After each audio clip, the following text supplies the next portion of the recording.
Hello, this is Mr. Ross, the technology teacher at RCS Elementary. And this tutorial will be covering student Gmail accounts in the rcstudent.org domain. We will cover a few topics, mainly a login page and how to log in and our login process, the Google Apps we are going to be using, and the security measures that we have taken to make sure things are safe. So to get started, let's jump right in. So first thing you're going to need, obviously, hopefully, is a web browser. So if you'll notice on the screen, I'm using Firefox. There are many others to choose from. You're welcome to use Internet Explorer, Google Chrome. If you're a Mac user, Safari.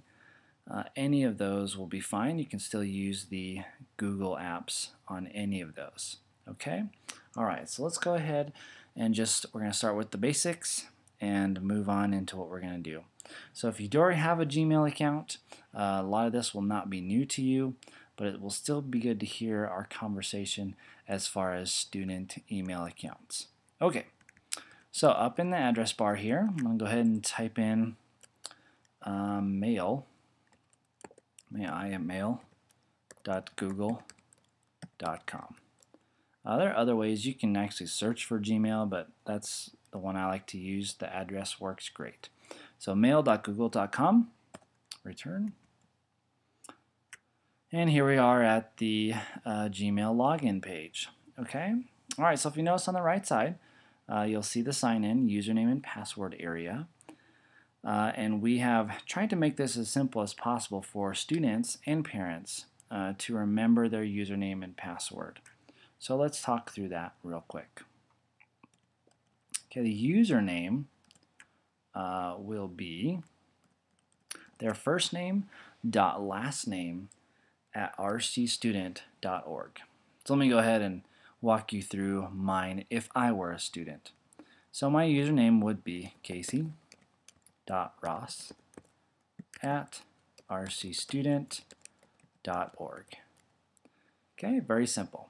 All right, now big thing I'd like you to know here is that it has to be rcstudent.org. Okay, not rcschool.org, rcstudent. So if your student is having login trouble, saying, "Oh, my login's not working, I can't log in," check that part of their username and make sure it says rcstudent and not rcschool. Okay? All right. Let's look at the password format.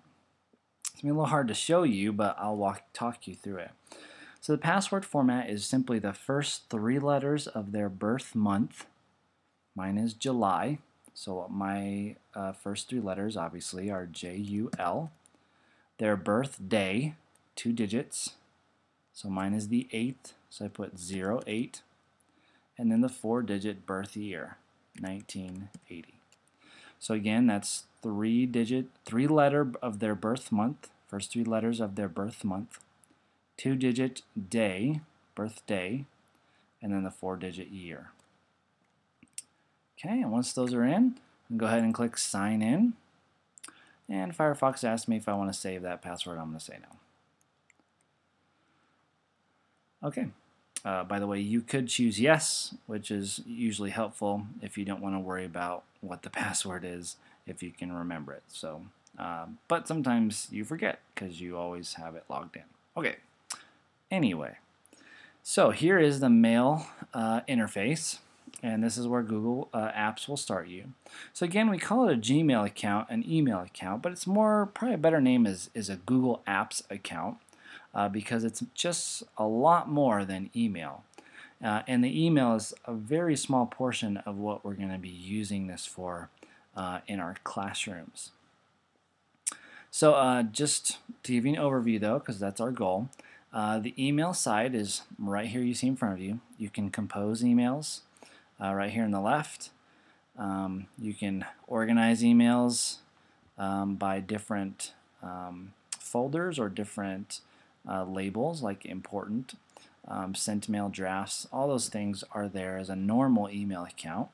Nothing really all that different. So one thing big though that I need you to be aware of before we move on. So again, this is going to be a small portion of what we do, but just so you are aware, students in the rcstudent.org domain, meaning all the students that have an email account that end in @rcstudent.org, will not be able to email outside of this domain. So they'll be able to email their teachers and their students, and that's just about it. Any other address that does not have RC School or rcstudent.org at the end will not be allowed in our email domain. So let's talk about an example. Let's say you have a Yahoo email account.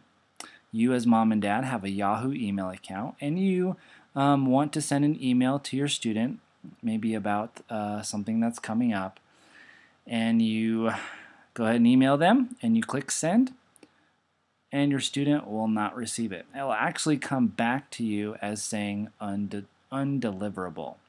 On the other side of that, if your student then wants to email you at your yahoo.com account, they can do that. They can type in the name, type in a message and click send. However, you won't receive it. It will simply go to our network administrator, and it will then be deleted. So to keep things safe and just tight within our rcstudent.org domain, that's how we have it set up, just simply to be simple and safe. Okay? All right. So let's move on to really the big focus for having email accounts for our students. All right, at the top of the screen right here, if you can see where my mouse is, this is where the Google apps are, the other Google apps, and there are more. But we're going to focus on 3. We're just going to use Mail, Drive, and Calendar. Okay, and the other apps we don't really have set up. So everything else your student will not be able to use to its full potential.